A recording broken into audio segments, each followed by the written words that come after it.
From VOA Learning English, this is the Education Report. Pronouncing English can be difficult. One reason is because English has some difficult sounds that are, unfortunately for English learners, very common. But English learners can improve their pronunciation by using simple, everyday objects. These objects include candy, a pencil, and a mirror.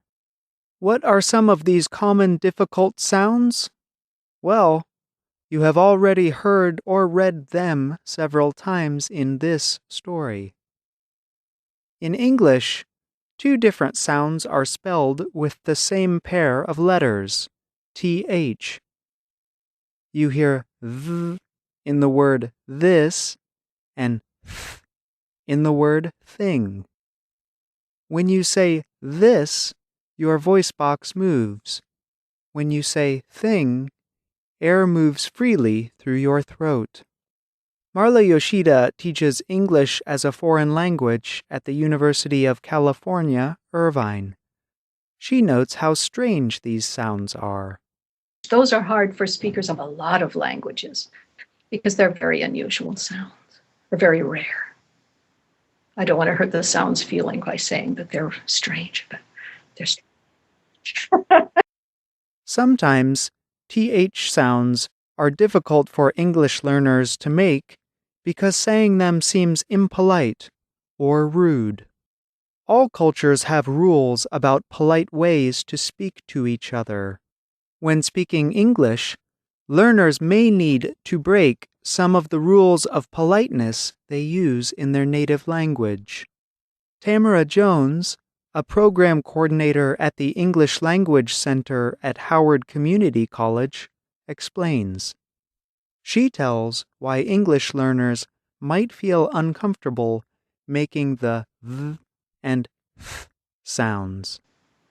This can be really tricky for lots of different speakers because in many languages it's not polite to stick your tongue out of your mouth when you're speaking. But in English, to make the th or th sound, you have to put your tongue between your teeth. So how can English learners teach their tongues to pronounce th and th correctly? Tamara Jones recommends a tasty, fun way to get in the habit of sticking your tongue between your teeth using a lollipop. I like to give my students lollipops, and they hold the candy right in front of their mouth, and they can practice saying words like thanks or there or this, and they can practice sticking their tongue out between their teeth far enough so they can taste the candy. So this is another fun way to practice saying that tricky sound. Other sounds in English may not be as strange as th or th, but they can still be difficult to pronounce. One example is the sound. English speakers often use when they make comparisons. Here is an example of an sound in a popular song by Britney Spears.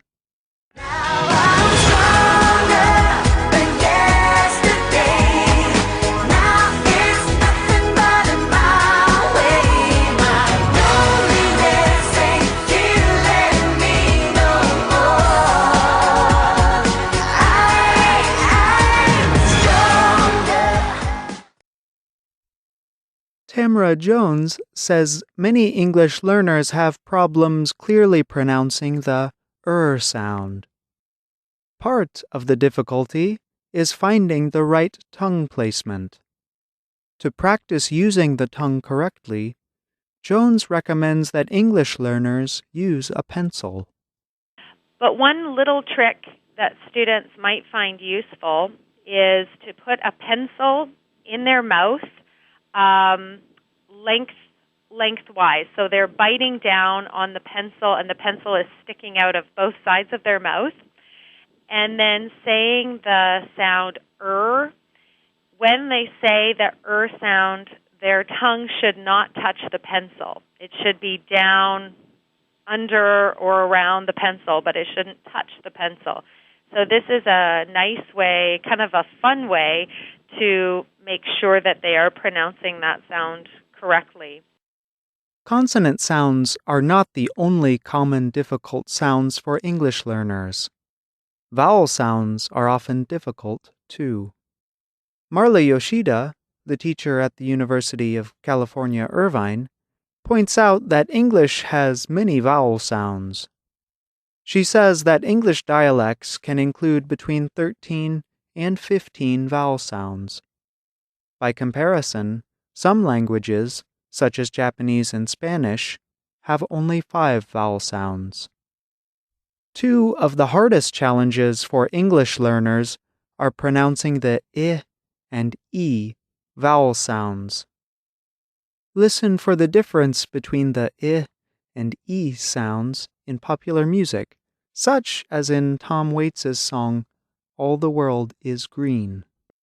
Pretend that you owe me nothing, and all the world's green. We can bring back the old days again, when all the world is green. Tamara Jones at Howard Community College says one way English learners can start improving their pronunciation of the I and E sounds is to use another common object.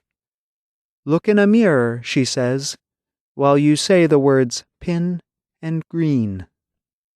Because to say I, your face is very relaxed, but to say E, you are pulling the sides of your mouth almost like you're smiling. It's a bigger mouth movement. It's a tenser sound, E versus I, that is more relaxed. So looking in a mirror can help students verify that they are saying the sound correctly because their mouth is moving in the correct position. Clearly pronouncing common but difficult sounds can help you communicate better in English. Improving your pronunciation will take time and hard work, but a few basic objects will help. Touch a lollipop with the tip of your tongue to practice v and th sounds. Bite a pencil, but do not touch it with your tongue when saying the sound. Use a mirror to make sure your face is relaxed when you say I, and that your face is tense when you say E. As you learned in the previous education tips story, pronouncing individual sounds correctly is only part of the pronunciation puzzle. Future education tips stories will give you more suggestions for how to improve your pronunciation.